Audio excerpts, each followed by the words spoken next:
Qatar is a small nation in the Persian Gulf with vast domestic wealth from fossil fuels. It hosted the 2022 FIFA World Cup and is a top performer in terms of GDP per capita, with citizens earning on average $61,000 in 2021.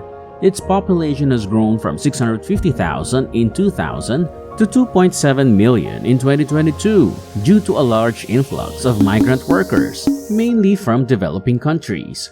The poor conditions faced by these workers, who make up 5% of the global workforce, were reported in the media. These workers earn money that significantly impacts their families and home nations, which makes labor migration a growing issue that is expected to affect all nations. Qatar, with 90% of its population being non-citizens, is a unique case study for analyzing the causes and implications of migrant labor. So, what are the benefits of migrant labor to the employees, host nations, and home countries? What economic disadvantages should such countries be aware of? And is there a method to manage this procedure to avoid these issues and improve working conditions for those who do the work? Before we begin answering these questions, please do like the video and subscribe with all notifications turned on so that the YouTube algorithm will pick up on this video, thus allowing the information to be spread among more people.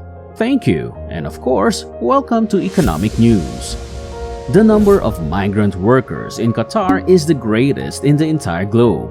This is simply because the restrictions in their production factors and their ambition to create infrastructure to host enterprises and tourism long after their meager oil sources have run out. Qatar has the resources, but not the personnel to create large-scale infrastructure. This became increasingly clear when the country was chosen to host the World Cup, which meant that 7 stadiums were yet to be completed in the remaining 12 years.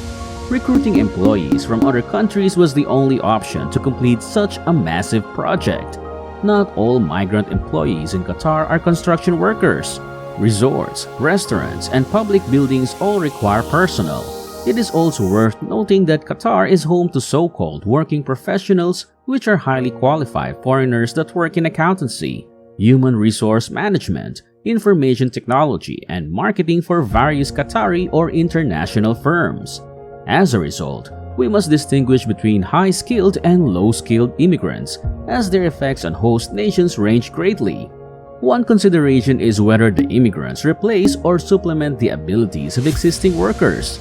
In certain nations, migrant workers replace pre-existing labor, creating rivalry and increasing unemployment.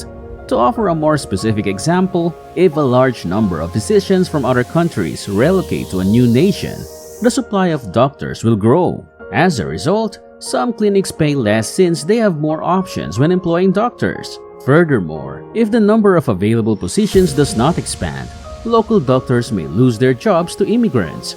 Now, this is often what people are concerned about when it comes to immigration.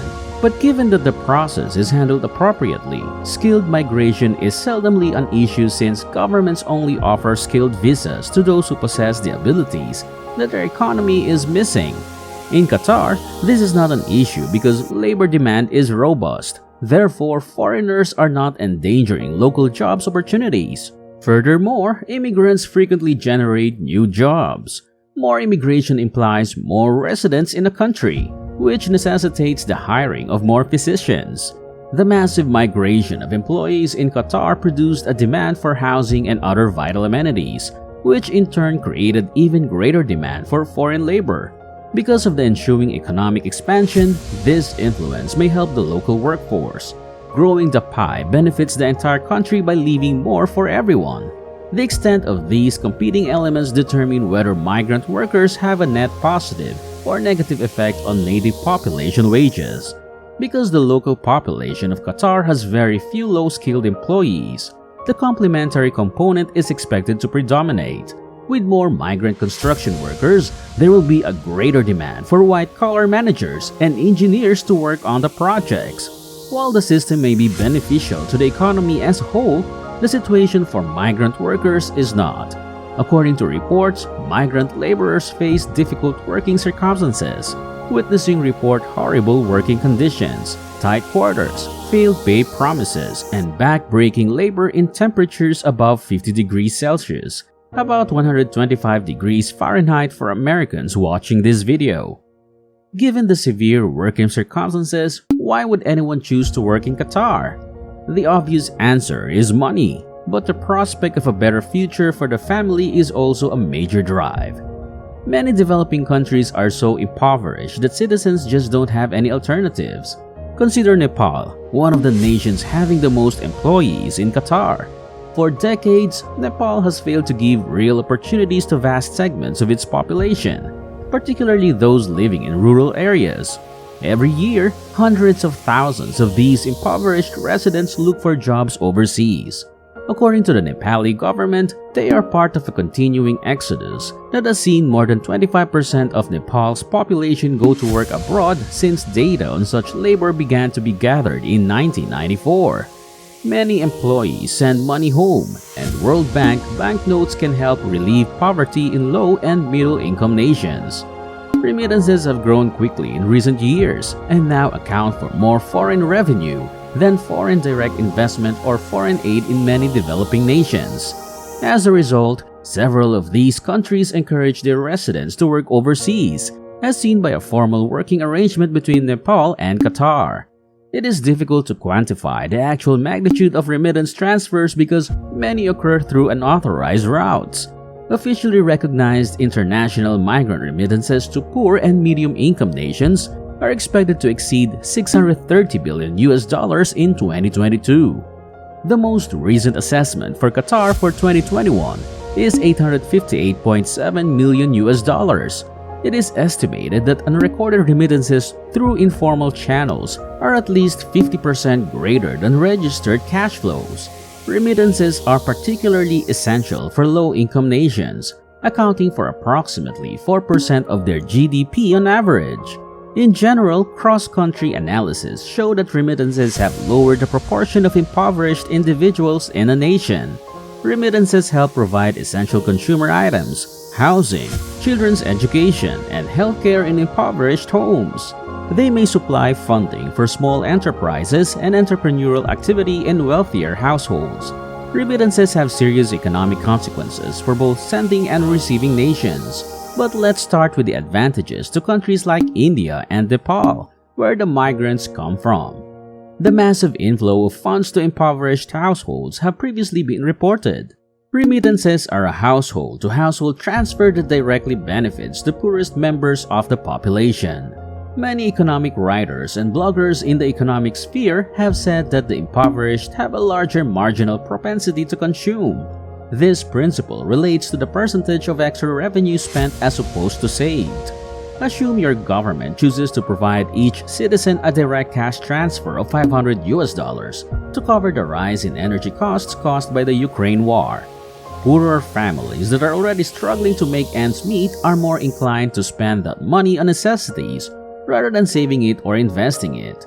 The contrary has been discovered for the wealthier members of society, whose daily requirements are met in any case. Increased domestic consumption benefits the local economy since there is a strong demand for goods, which benefits local firms and provides jobs. It also raises the amount of taxes that the government collects. Even if the funds are not used, it is not all negative news. According to studies, in nations where a rise in remittances is connected with an increase in investment rather than consumption, there is an even larger positive association between remittances and GDP growth. By facilitating access to credit and serving as loan collateral, remittances have a favorable influence on economic growth. Because remittance payments are expected to continue even if the borrowers experience negative events, they serve as a signal of dependability to the lender. Aside from the income obtained through remittances, labor migration may also benefit human capital. Migrants returning from working overseas have been proven to be more likely to start their own enterprises. They have been exposed to how businesses are operated in more sophisticated nations and may see trends in their own country and form a firm to capitalize on opportunities available. When posed a question, economists are famous for utilizing the phrase, "it depends."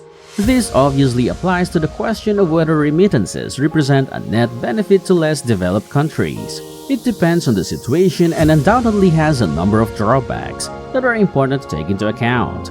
labor shortages are possible, especially when highly qualified employees leave the nation.